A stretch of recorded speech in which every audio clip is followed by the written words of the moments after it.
क्या आपको लगता है कि कुछ न बोलना ही मौन है?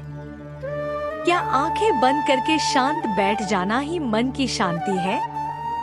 अगर आपका उत्तर हाँ है, तो शायद आप अब तक माया के सबसे बड़े भ्रम में जी रहे हैं। जरा सोचिए, बाहर से बिल्कुल शांत दिखने वाला इंसान अंदर से विचारों के तूफानों से क्यों घिरा रहता है? यह संसार, यह चेतना, यहाँ तक कि हमारे मन का सचेत मौन भी सब एक छलावा है, माया है। तो फिर असली पूर्ण मौन क्या है? क्या यह वो आंतरिक शक्ति है जिसने युद्ध के मैदान में भी रावण को धर्म का पालन करने पर मजबूर कर दिया? या वो असीम विनम्रता जो संजीवनी लाते समय भगवान हनुमान के भीतर स्थित थी? शास्त्रों का कथन है कि आपकी एक भी उग्र श्वास आपके वर्षों के गहरे मौन को पल भर में नष्ट कर सकती है। लेकिन अगर आप अपनी आती जाती श्वास के प्रति साक्षी भाव अपना लें, तो यही श्वास आपके लिए कल्याण, पारलौकिकता, दीर्घायु और परम आनंद का सबसे बड़ा स्रोत बन सकती है। आखिर कैसे हम इस सापेक्ष मौन की सीमाओं को पार करके समाधि के उस पारलौकिक स्तर तक पहुंच सकते हैं? कैसे अतीत की कड़वी स्मृतियों को हराकर हम उस महामाया की पूर्ण कृपा प्राप्त कर सकते हैं? आइए आज चेतना और मौन के इस सबसे गहरे और अनसुलझे रहस्य से पर्दा उठाते हैं। प्रश्न 2, मौन किस प्रकार संचालित होता है? मानव मन के मौन को प्रभावित करने वाले कारक क्या हैं?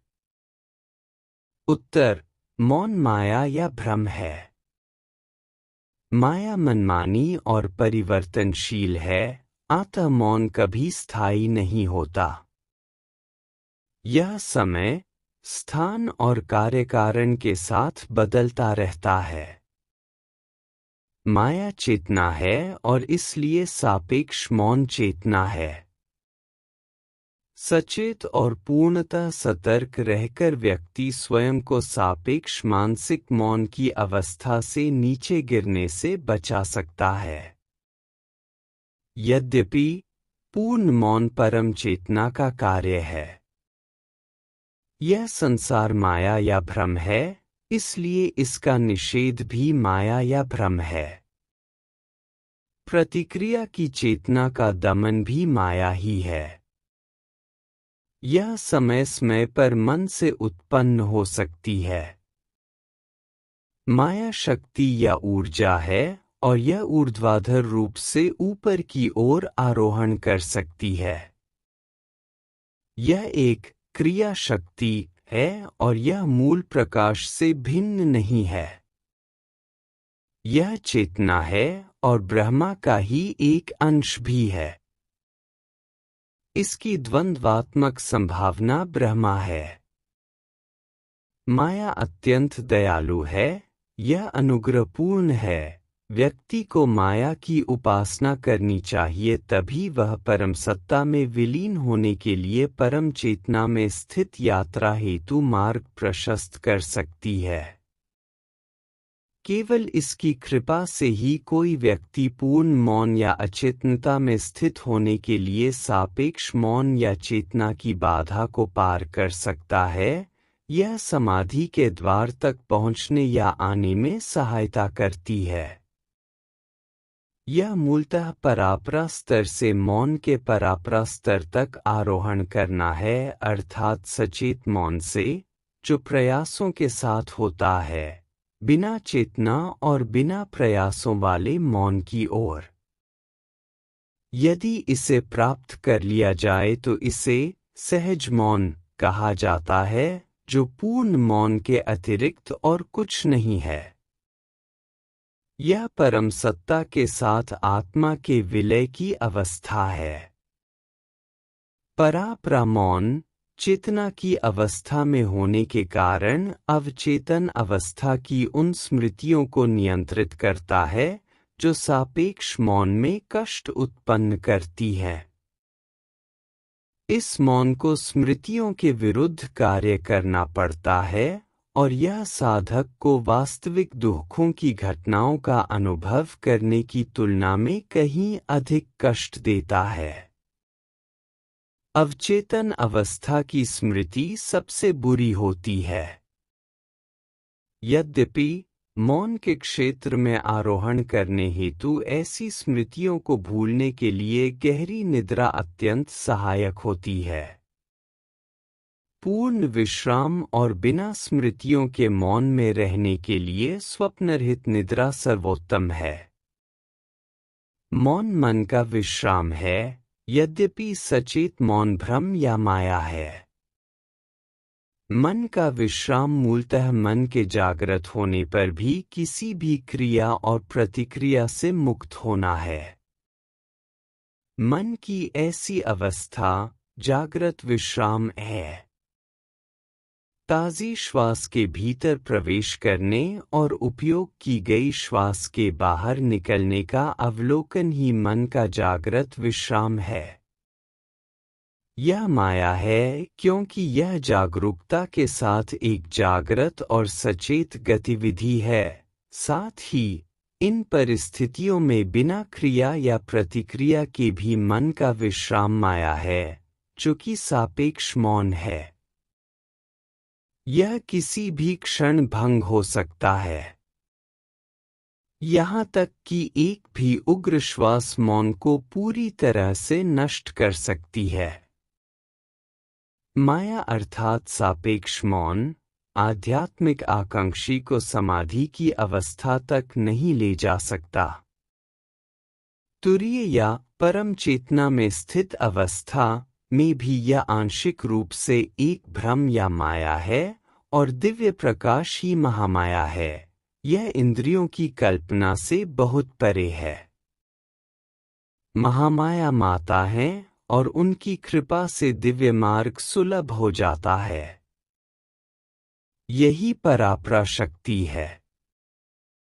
यही त्रिपुर सुंदरी है।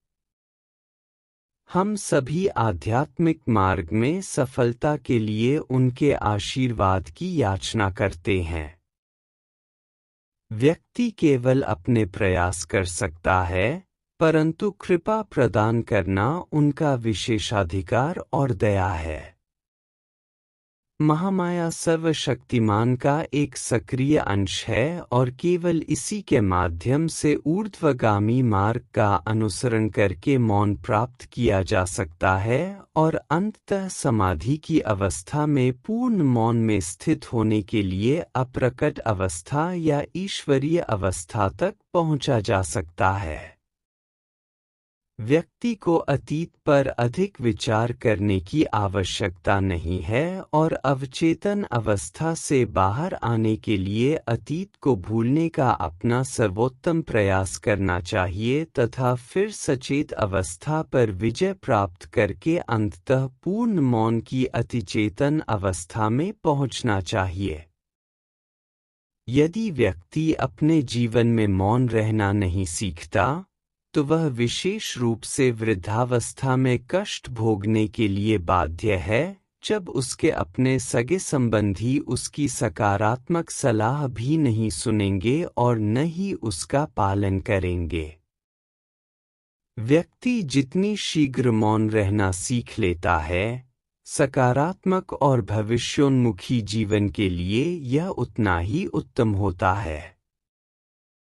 मौन का दूसरा आंतरिक अर्थ वैराग्य के रूप में लिया जा सकता है। यदि व्यक्ति कोई चिंता अनुभव नहीं करता तो वह मौन रहता है और दूसरे शब्दों में यह कहा जा सकता है कि वह आसक्त नहीं है, वह पूर्णतः विरक्त है।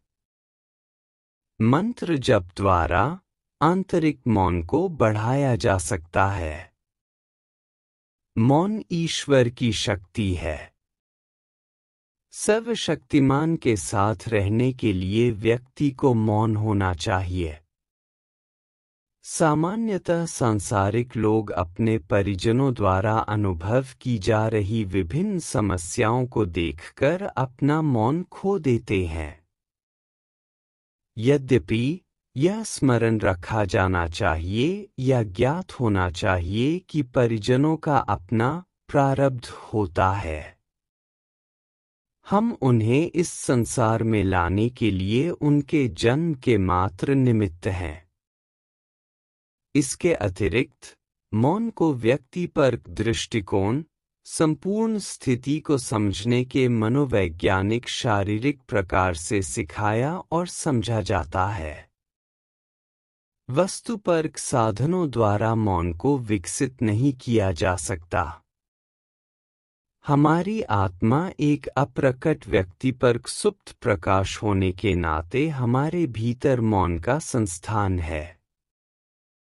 यह मन को शांत करने में सहायता करती है, जो परिणामस्वरूप सांसारिक मुद्दों या समस्याओं के लिए इंद्रियों के व्यर्थ भटकने पर पूर्ण विराम लगाने का स्रोत और मार्गदर्शक है। आत्म प्रयास द्वारा मौन बनाए रखने के लिए चेतना एक अत्यंत शक्तिशाली साधन है। तुरीय के हाथों में परा मौन महामाया जीवन की ऊर्ध्वगामी और क्षैतिज दोनों यात्राओं में मौन को अनुग्रहित कर सकती है। जीवन शक्ति स्वरूपा सीता सापेक्ष मौन की सचेत जागरूकता के माध्यम से माया द्वारा प्रदान किए गए सुषुम्ना के सेतु के द्वारा चिदाकाश में राम से मिलती है। मौन के अवतार हनुमान ने कुछ ही घंटों के भीतर संजीवनी लाने में सक्षम होने पर भी विनम्रता प्रदर्शित की। जब लक्ष्मण मूर्छित थे, तब तक उन्होंने कार्य नहीं किया जब तक कि राम ने उन्हें संजीवनी लाने का निर्देश नहीं दिया। मौन क्षमता और विनम्रता की अभिव्यक्ति है और सांसारिक व्यवहारों में भी इसे अनुचित नहीं समझना चाहिए। यहाँ तक कि रावण ने भी राम के साथ युद्ध के दौरान मौन की शक्ति का अवलोकन किया, और जब लक्ष्मण मूर्छित थे तब अपने स्वयं के वैद्य को उनकी देखभाल करने का निर्देश दिया। रावण समझ गया था कि यह युद्ध धर्म युद्ध है, इसलिए अपने मानसिक मौन की शक्ति से और बिना किसी झुंझलाहट के उसने युद्ध की नैतिकता का पालन किया। यह सब आंतरिक मौन के कारण ही था जिसने संकट के क्षणों में उसका मार्गदर्शन किया। आंतरिक रूप से पूर्ण मौन की अवस्था में होने के कारण वह जानता था कि राम विष्णु के अवतार साक्षात ईश्वर हैं और वह युद्ध में उनके हाथों मारा जाना चाहता था। संक्षेप में, मौन सदैव सकारात्मक परिणाम देता है जब आप अहंकारी नहीं अपितु मौन होते हैं। उत्तेजित या अशांत श्वास संचित या विकसित मौन को बिगाड़ सकती है। योग ऊर्जा विकसित कर सकता है परंतु मौन नहीं ला सकता। ज्ञान से उत्पन्न सूक्ष्म अहंकार स्थूल अहंकार की तुलना में कहीं अधिक भयंकर है और कुछ ही क्षणों में मौन को भंग कर सकता है। यहाँ तक कि नारद जैसे महान ऋषि भी सूक्ष्म अहंकार के कारण विफल हुए, जिसके कारण उनका भगवान नारायण से टकराव हुआ।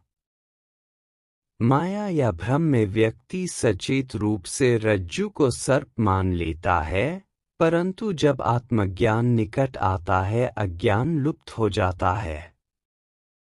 अवचेतन रूप से भी व्यक्ति यह पाता है कि रज्जु सर्प नहीं है और इसके विपरीत मौन प्राप्त करने का सर्वोत्तम और सबसे सुरक्षित मार्ग ईश्वर के साथ रहना है।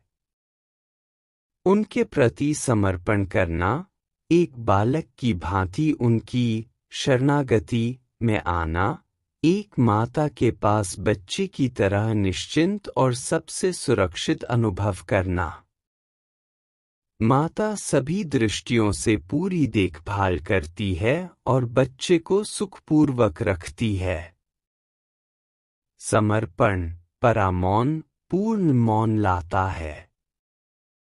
मृत्यु स्थायी मौन का प्रकार है।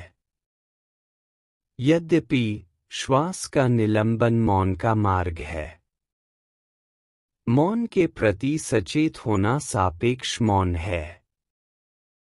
सदा शिव, शिव और शक्ति का विलय, आत्मा और परम सत्ता का विलय और समाधि ही पूर्ण मौन है। और यह सरलता से संभव है यदि जीवन शक्ति धारा चक्र में इच्छा नाड़ी या द्वार में प्रवेश करती है, फिर यह अपूर्ण भावनाड़ी से होकर गुजरती है जो सरलता से परम सत्ता, विलीनीकरण, समाधि और पूर्ण मौन की अवस्था की ओर ले जाती है। इस प्रकार यह स्पष्ट होता है कि विभिन्न तत्व मौन को संचालित या नियंत्रित करते हैं और ये सभी परमात्मा के नियंत्रण में हैं, क्योंकि मौन का निवास स्वयं ईश्वर ही है।